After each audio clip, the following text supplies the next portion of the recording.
Salam aleyküm değerli izleyiciler. Bu kanalımız yenidir. YouTube kanalı yeni açtık. Belə TikTok səhifəmiz var, genişdir. Orada ümumiyyətlə iş haqqında detallı məlumatlar var. Hamısı kim istəsə profildə əlaqə nömrəmiz var. WhatsApp-a yaza bilər. Səhifənin linkini atarıq, izləyə bilər. Deməli, rəhmani batınlamadan bəhs eləmək istəyirəm sizə. İlahi kodlaşdırma. İnsanların üzərində müşahidə olunur ki, bir çox niyyəti kirli insanlar tərəfindən magiya yolu ilə, fal oxları ilə həyatlarına taruz olunur, cadu əməl olunur. Bəli, bu cadu əməl kimləri deyir, Yahudi cadusu olunubsa, ona ancaq Yahudi yolu ilə, Tövratla, nə bilim nələ, xeyr. Tamamilə yanlışdır. Ən ağır cadunun öhdəsindən gələn İslam yolu ilə rəhmani kodlaşdırmadır.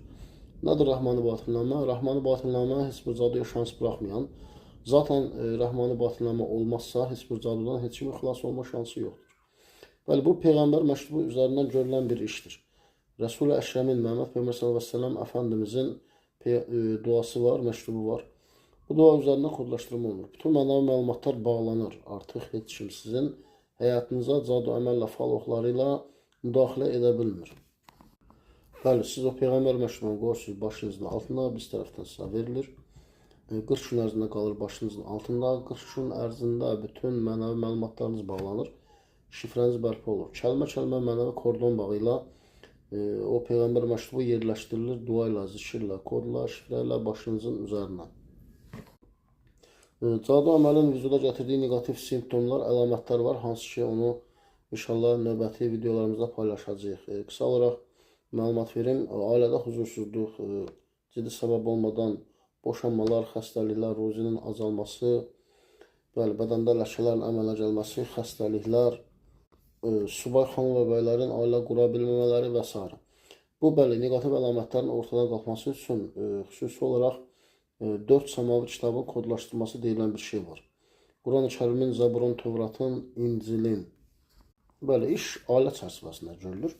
Mənəvi cizli ad dəyişmələr bizdən sizə hədiyyə olsun. Zaten ad dəyişməklə cadu əməlin heç bir əlaqəsi yoxdur. Bir çox insanlar elə bilir ki, adlarını dəyişsələr, cadu əməli elə bilməyəcəklər, talihləri yaxşıya doğru dəyişəcək. Tamamilə yanlışdır. Bəli, adınızı dəyişdirəsiniz, şəklinizlə edəcəklər və yaxud da yedizdirilmə, çizdirilmə cadusu ilə. Bundan tamamilə xilas olmanın yolu mütləq şəkildə ilahi batınlama lazımdır. Cadu bəddua deməkdir, cadunu batın etmək xeyir dua deməkdir. Kim ki deyir cadunu cadu ilə təmizləyib batıl edərlər, tamamilə yanlışdır. Onun negativ karması, lənətli karması var.